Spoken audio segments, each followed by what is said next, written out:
नमस्कार, आप देख रहे हैं ग्रेटर जम्मू और मैं हूं आपके साथ नीतू सिंह।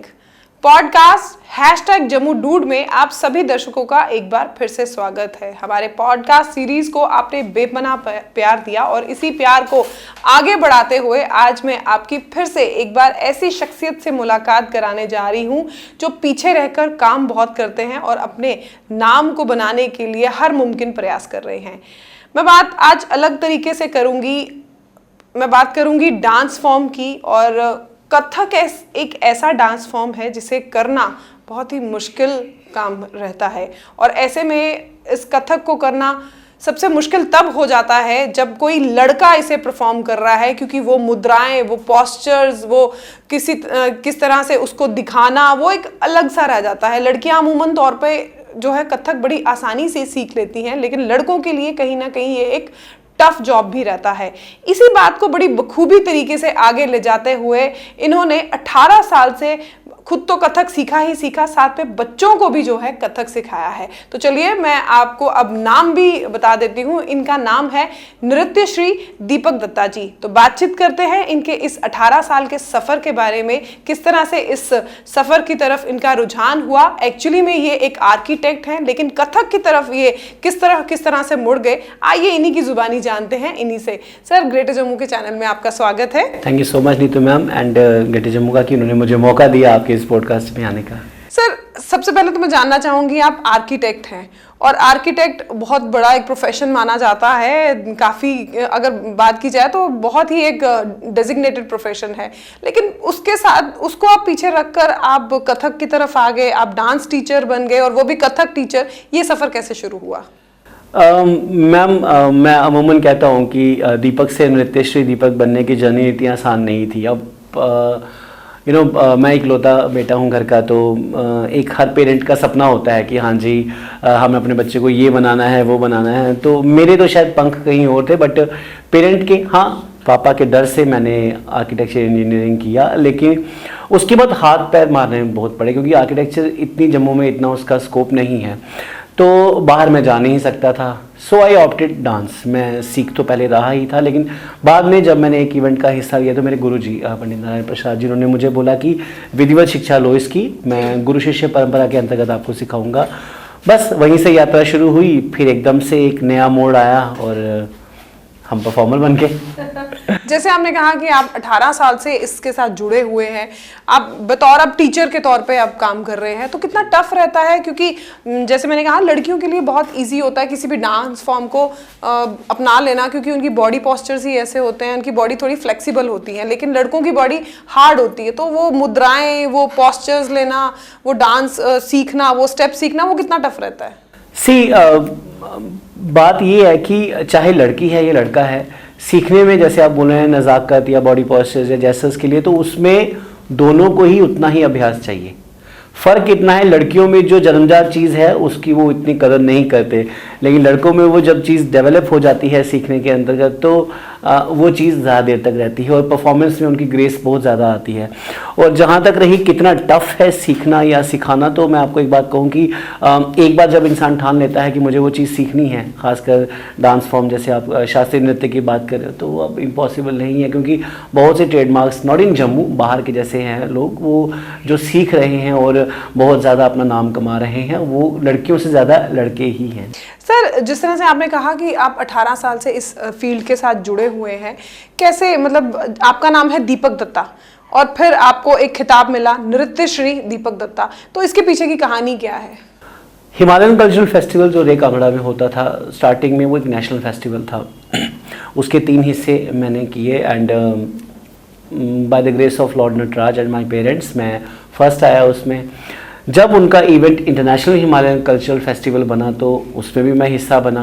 फिर ओपन चैलेंज जब कैटेगरी आई तो उसमें था कि या तो मैं उस इवेंट का हिस्सा बनता या उन्हीं के साथ 5 के साथ सेटिस्फाई हो जाता, और अगर मैं उसका पार्टिसिपेट करता हूँ उस पर, तो मेरे पिछले जो थे वो छिन जाते मेरे से।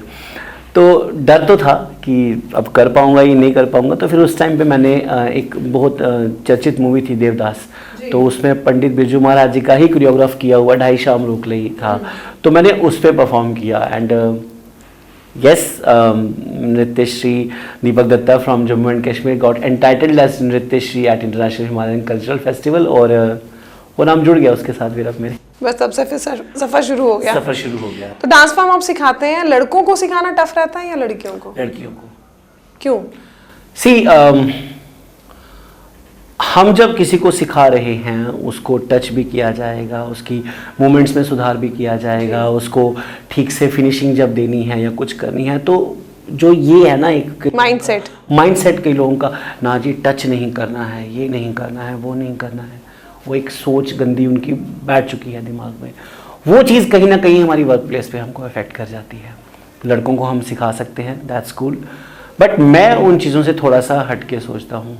सिखाना है तो दोनों को एक साथ सिखाना है। हाँ, कॉम्प्लिकेशंस प्रॉब्लम्स होती हैं, but I do believe in that कि एक ट्रस्ट होना बहुत बड़ी बात होती है। सोसाइटी में आज भी एक बहुत बड़ा टैबू है कि लड़के डांस कर रहे हैं, खासकर अगर पेरेंट्स की बात की जाए तो पेरेंट्स कहते हैं क्या डांस की तरफ तुम लोगों ने जाना है, अपना फ्यूचर बनाओ, गवर्नमेंट जॉब करो, डॉक्टर बनो, इंजीनियर बनो, या किसी ऐसे प्रोफेशन में जाओ जहाँ पर तुम्हें नेम फेम के साथ पैसा भी मिले। आपके साथ कभी ऐसा हुआ कि सोसाइटी की तरफ से या पेरेंट्स की तरफ से आपको कुछ इस तरह की रुकावट आई हो? मैम, हमारी जो सोसाइटी है ना वो पिंक एंड ब्लू बॉक्सेस में डिवाइड है। लाइक पिंक फॉर गर्ल जो ब्लू बॉक्स है, एंड जो फीमेल्स के लिए पिंक बॉक्स है। और एक मेल परफॉर्मर जब क्लासिकल हो जाए वो आउट ऑफ द बॉक्स चला जाता है, उसको कुछ और चीज़ों में कनेक्ट कर दिया जाता है। ये गलत, मतलब एक गलत सोच से देखा जाता है। सोसाइटी को ये चीज़ें एक्सेप्ट करने में, डालने में अपने आप को बहुत टाइम लगेगा, क्योंकि मैं जब बाहर की बात तो नहीं करता हूँ, हमारा जम्मू ही इन चीज़ों में बहुत पीछे है। एक लड़की कथक की ड्रेस डाल के स्टेज पे जाती है तो हाँ भाई परफॉर्म करती है, बट जब एक लड़का जब परफॉर्म करने जब स्टेज पे जाता है तो वो कुछ अलग ही उसको एक नज़र से देखा जाता है। Yes, I have faced a lot जब मैं अपने अर्ली टाइम्स में था। तो लेकिन अब लोग उस चीज़ को एक्सेप्ट कर रहे हैं। मैं एक्सेप्ट भी नहीं कर रहा, लोग उसको समझ रहे हैं कि हाँ, अगर एक मेल परफॉर्म कर रहा है तो उसमें कुछ बात तो है। उनके माइंड में वो चीज़ आ गई है कि लॉर्ड नटराज का रूप है। हम जिस भगवान शिव को जल चढ़ाते हैं, शिव जी की पूजा करते हैं, उनके हर रूप को मानते हैं, अर्धनारीश्वर को उनको शिव और शक्ति का रूप मानते हैं, then why can't we accept a male performer as a classical performer? तो वो चीज़ आहिस्ता आहिस्ता वो स्विच ऑन हो रही है। तो सोसाइटी में जैसे आपने कहा कि अब आहिस्ता आहिस्ता चेंज हो रहा है, जहाँ हम लोग कहते हैं ना लड़कियों के लिए ज़माना आज भी वहीं रुका हुआ है। लड़कियों, चाहे हम लोग जितने मर्जी एडवांस हो जाए, पढ़ लिख जाएं, लेकिन कहीं ना कहीं लड़कियों के लिए जो आज से 80s 90s में जितना हार्ड टाइम था, आज भी वही उनको देखना पड़ रहा है। लड़कों के लिए भी कुछ ऐसा है? पहली बात तो ये मैम, जितना मैं मतलब जिस फैमिली से मैं बिलोंग करता हूँ या जहाँ मैंने सराउंडिंग्स देखी हैं, मैंने कभी भी किसी लड़की को फेस होते हुए नहीं देखा, मतलब उनको कोई परेशानी में या नहीं देखा। मैं, हाँ, जब मैं इस लाइन में आया था तो मेरे को बहुत बड़ा एक चैलेंज था मेरे लिए ये एक, मतलब कि मैं उस लाइन में जा रहा हूँ जो मेरा फोटे ही नहीं है, बट हाँ मैंने एज अ चैलेंज के तौर पे एक्सेप्ट किया। हाँ, मैं लॉर्ड शिवा को बहुत मानता था, मेरी आइडल श्रीदेवी रही हैं, वो तो एक आइकॉन रही हैं, उनके बारे में क्या बात करनी। वो चीज़ ढालते मेरे वो चीज़ें आ गई। मैं आपको बताऊं 2016 में जब वर्ल्ड डांस चैम्पियनशिप का मैं जब हिस्सा बना, एंड लकीली बहुत कम शायद ये बात जानते होंगे कि 2016 में वर्ल्ड डांस चैम्पियनशिप हुई थी, Srishti world dance championship at was held as Kannada Sahitya Parishad Bengaluru. मैं 2 बार रिजेक्ट हुआ उसमें, बिकॉज बहुत ज़्यादा उनकी एक होता है, उनका एक प्रोसीजर होता है, उनका डॉक्यूमेंट वेरिफिकेशन होती है, उसके बाद इंटरव्यूज़ होते हैं, काउंसलिंग होती है, उसके बाद परफॉर्मेंस का मौका मिलता है। I got rejected all there, but मैंने कहा चाहे जो मर्जी हो जाए मैं करूँगा। एंड 2016 में जब मैं वो ट्रॉफी लेके अपने घर पे आया था, आई नो दैट कि एक अलग सी एक जोन में था मैं। देन फाइनली मेरे पापा ने भी उस चीज़ को एक्सेप्ट किया कि नहीं, ये लाइन इतनी बुरी भी नहीं है। और अब क्या होता है कि जब भी न्यूज़पेपर में आता है तो वो मुझे बताते हैं कि बेटा तेरा न्यूज़पेपर में नाम है। मतलब सोसाइटी अब इसे एक्सेप्ट कर रही है। एग्जैक्टली, वो करना पड़ेगा मैम, एक्सेप्ट, सोसाइटी को एक्सेप्ट करना पड़ेगा। बच्चे एक बंद मुट्ठी की तरह है मैम, उनका फ्यूचर क्या है। हर कोई बच्चा लता मंगेशकर नहीं बन सकता, हर कोई सुनीता विलियम नहीं बन सकता, हर कोई APJ अब्दुल कलाम नहीं बन सकता, और हर कोई बिरजू महाराज भी नहीं बन सकता ma'am. It's a bitter reality. के बारे में थोड़ी सी हमें जानकारी भी मिली है कि आपने कथक और ये जो भारतनाट्यम है उसका फ्यूजन क्रिएट किया है, और आप जम्मू के पहले शख्स होंगे जिन्होंने कथक और भरतनाट्यम का फ्यूजन जो है पहली बार जम्मू में लाया। तो ये एक्सपेरिमेंट कैसा रहा? ये कोविड टाइम की बात है कि स्कूल बंद हो चुके थे, हम सब घर पे थे, वर्क फ्रॉम होम अभी स्टार्ट भी नहीं हुआ था बिकॉज उस समय ये ऑनलाइन क्लासेस का कॉन्सेप्ट था अभी नहीं, नया स्टार्ट हुआ। तो बहुत नोइंग है हमारे एक फ्रेंड हमारे तो मीडिया फर्टर्निटी से ही हैं, देन ही सजेस्टेड मी कि तुम बच्चों के लिए ऑनलाइन क्लासेस क्यों नहीं स्टार्ट करते। तो मैंने जब स्टार्टिंग में नृत्य शास्त्र जो हमारे भरत मुनि जी का है उसकी बुक्स के बारे में, घुंघरू कैसे बांधें, हमारे आराध्य कौन है, हमारे नवरसाज क्या है, फिर मैंने कहा फिर कथक क्या है, फिर भरतनाट्यम क्या है, बच्चों को मुझे लगा कि ये चीज़ इतनी ज़्यादा वो अपील नहीं कर पाएगी, मतलब मुझे कुछ नया ऐसे वो डालना पड़ेगा like icing on the cake, कुछ समथिंग। तो माइंड में आया कि चलो कुछ ट्राई करते हैं। देन मैंने कथक और भरतनाट्यम को थोड़ा सा उसमें मैशअप करने की कोशिश की with the permission of my gurus and yes वो स्ट्रोक कर गया। वो जैसे ही वो वीडियो जब फ्लैश ऑन हुआ तो वो मतलब it was like a sensation कि यार ये कैसे कर रहा है, कैसे हो रहा है, मूव्स कैसे लिए जा रहे हैं, टर्न्स कैसे ले रहा है, घुंघरू की ताल कैसी आ रही है, तत्कार कैसी बज रही है, वो चीज़ लोगों को ज़्यादा अट्रैक्ट हुई। और हाँ कहीं ना कहीं स्टूडेंट्स बढ़ने में उस कथकटम का बहुत बड़ा हाथ रहा है। तो अभी इस टाइम आपके पास लड़कियां ज़्यादा स्टूडेंट हैं या लड़के ज़्यादा student? To be very honest दोनों इक्वल स्ट्रेंथ में हैं एंड बच्चे अच्छे से सीख रहे हैं, सबसे बड़ी बात ये है मैम। बहुत सारे रियलिटी शोज होते हैं, अगर चैनल्स की बात की जाए बहुत सारे चैनल्स पे बहुत सारे डांस रियलिटी शोज होते हैं, आपने कभी किसी में परफॉर्म करना या किसी में पार्टिसिपेट करने का सोचा? मैंने कभी अपने आप को उस कैटेगरी में रखा ही नहीं मैम, क्योंकि कितना एक मेंटल टॉर्चर, एक मेंटल ट्रॉमा, एक स्ट्रेस जो एक पार्टिसिपेंट, एक परफॉर्मर उस दौरान फेस करता है ना, वो पूरी लाइफ को उसकी अफेक्ट करता है। हमारे कितने ही जो डांसर्स हैं जो ऐसे रियलिटी शोज़ का हिस्सा बने, अब कहाँ हैं? कोई एक मीडिया पर्सन कोई बता दे कि हाँ वो बंदा इस समय एस्टेब्लिश हो चुका है या उसके शोज़ आ रहे हैं या वो एक नाम कमा चुका है, he has its own stable career और अ प्रोफेशन, ऐसा कुछ भी नहीं है ना। तो बच्चों को ये मैं खुद उस रास्ते पे कैसे चल जाता? अगर मैं उस रास्ते पे चल जाता, यस मैं क्योंकि मैं इंडियाज़ गॉट टैलेंट का हिस्सा बन चुका था, स्टूडियो राउंड तक पहुंच चुका था, बट जहां मैं जॉब कर रहा था तो वहां से छुट्टी लेना मेरे लिए पॉसिबल नहीं था। या एग्जैक्टली, एंड मैं उस डिसीजन पे बहुत खुश हूँ, मैं बहुत सेटिस्फाई हूँ उस डिसीजन को लेके। एंड रियलिटी शोज़ का हिस्सा बना, ये भी तो हमारी रियलिटी ही है, हम बच्चों को सिखा रहे हैं मैम। और जब एक टीचर जब बच्चे को सिखाता है ना मैम, तब वो स्टेज पे नहीं होता, उसका अक्स स्टेज पे होता है। और जब वो अप्रिसिएशन मिलती है या क्लैपिंग्स मिलती हैं, सो उससे बड़ा एक रियलिटी हमारे लिए और रियलिटी अप्रिसिएशन हमारे लिए क्या हो सकता है। मैं तो ये सोच के चलता हूँ मैं। डार्क रियलिटी क्या देखते हैं आप इस फील्ड में? डार्क फेस चीज़ों को इतना मेटास्टाइज कर दिया जाता है ना मैम, होता कुछ भी नहीं है, बवंडर बना दिए जाते हैं। एक परफॉर्मर एक मिट्टी से तब के बना होता है। हम अपने आप को अभी तक कहते हैं कि हम सीख रहे हैं, हमारी वो सीखने की उम्र कभी नहीं जाएगी, बिकॉज लास्ट टाइम तक हमारी सीखने की उम्र नहीं जाएगी। बट एक परफॉर्मर या एक जब सिखाने वाला वो क्या एक्सपेक्ट करता है? एक ट्रस्ट। सोसाइटी को वो चीज़ एक वर्ड समझने में और उसको इम्प्लीमेंट करने में बहुत टाइम लग जाए, सालों साल लग जाते हैं। मैं शायद रहूं या ना रहूं, लेकिन मैं इतना जानता हूं कि जब आगे जो बनने वाले, अगर कहीं कोई जो इंसान है या कोई जो करियर ऑप्ट कर रहा है, खासकर मेल, अगर वो इस लाइन में नहीं आता है, सबसे बड़ा बैकलॉग यही होगा, ट्रस्ट। कि उसको पता है कि मेल सोसाइटी को इतना जल्दी एक्सेप्ट नहीं किया जाएगा। वो थोड़ा सा एक माइंडसेट चेंज करना बहुत ज़रूरी है। आपकी बात काटना चाहूँगी, अक्सर हमने देखा है कि आजकल सोशल मीडिया प्लेटफॉर्म इतना ज़्यादा बूम कर रहा है, लोग अपनी वीडियोस बनाकर उसमें डालते हैं।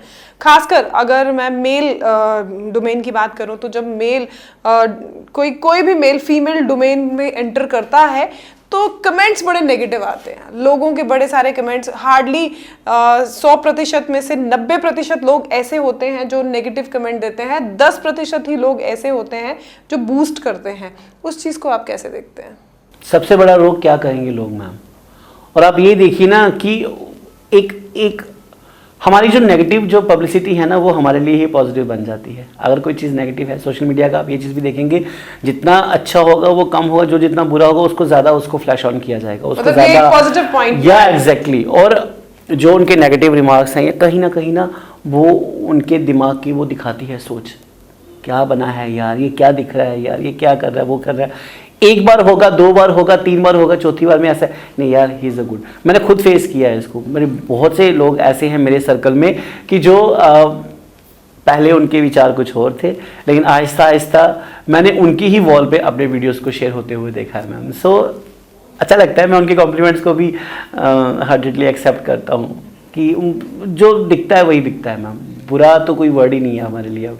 18 साल के सफर में कभी ऐसा आया कि दीपक दत्ता कथक नहीं किया होता तो शायद एक अच्छे आर्किटेक्ट बने होते, कहीं नाम कुछ और होता, लाइफ कुछ और होती, वो माइंड में कभी आया चीज़ें? अगर मैं ये सोचता तो शायद मैं कभी भी ग्रेटर जम्मू के इस चैनल पे, आपके पॉडकास्ट पे नहीं होता। बिल्कुल सही। सर मैं एक चीज़ और पूछना चाहूँगी, आपने ये गले में जो पेंडेंट डाला हुआ है इसके पीछे की कहानी क्या है? वन ऑफ माई तिब्बतन एक फ्रेंड है मेरे वो, एंड वो काफ़ी ज़्यादा स्पिरिचुअल है, एंड वाइल परफॉर्मिंग एक कॉन्सर्ट के दौरान तो वो एज अ गेस्ट थे वहाँ पे, तो उनके गले में था ये। वो बहुत ज़्यादा हैं, एज्ड हैं, I think he is right no 110 years old. तो उन्होंने मुझे ये उतार के दिया, उन्होंने कहा कि अब अपनी एनर्जी को इसमें प्रिजर्व करना कोशिश शुरू कर दो इसको। तो अब जब भी परफॉर्म करता हूँ ये अमूमन मेरे साथ ही रहते हैं ये। चलिए सर, हमारे चैनल की तरफ से आपको बहुत सारी blessings. Thank you so much. कि आपको ज़रूरत नहीं, बिकॉज आप अपने आप में ही बहुत बड़ी शख्सियत हैं। जिस तरह से आपने अपने आप को संजोया हुआ है, जिस तरह से आप अपने डांस फॉर्म के माध्यम से यहाँ के बच्चों को एक्सपर्ट कर रहे हैं, वो अपने आप में ही एक बहुत बड़ी बात है। तो ये थे हमारे साथ नृत्य श्री दीपक दत्ता जी, जिनसे आज हमने अपने पॉडकास्ट #जम्मू-डूड में बातचीत करी। आई एम श्योर आप सभी लोगों को ये पॉडकास्ट बहुत पसंद आया होगा, क्योंकि डांस जो है हमारी रूह से निकलता है, और जब हम डांस करते हैं तो कहते हैं कि डांस करने के बाद जो एक नेगेटिव एनर्जी होती है वो हमारी बॉडी से बाहर निकल जाती है और पॉजिटिविटी को अंदर लाती है। तो आज इसी पॉडकास्ट के माध्यम से हमने बताया कि अब जहां लोग जो है कथक डांस को कहीं ना कहीं भूलते चले जा रहे हैं, क्लासिक डांस को कहीं ना कहीं भूलते चले जा रहे हैं, लेकिन अब ये फिर से चीजें रिवाइव होनी शुरू हुई हैं और लोगों का माइंडसेट भी अब कथक डांस को लेकर जो है वो चेंज हो चुका है। क्योंकि लोगों का ये मानना था कि लड़के नहीं इस चीज को परफॉर्म कर सकते, लेकिन अब वो टैबोइज्म जो है खत्म हो चुका है और लोगों की विचारधारा भी जो है अब कथक या क्लासिकल डांस को लेकर बदल चुकी है। क्या कुछ आपकी राय है? आप भी हमें कमेंट सेक्शन में अपनी राय जरूर बताइएगा। तब तक के लिए मुझे दीजिए इजाजत। कैमरामैन अजय जाडू के साथ मैं नीतू सिंह, ग्रेटर जम्मू के लिए धन्यवाद। और हाँ, पॉडकास्ट के बारे में बताइएगा जरूर।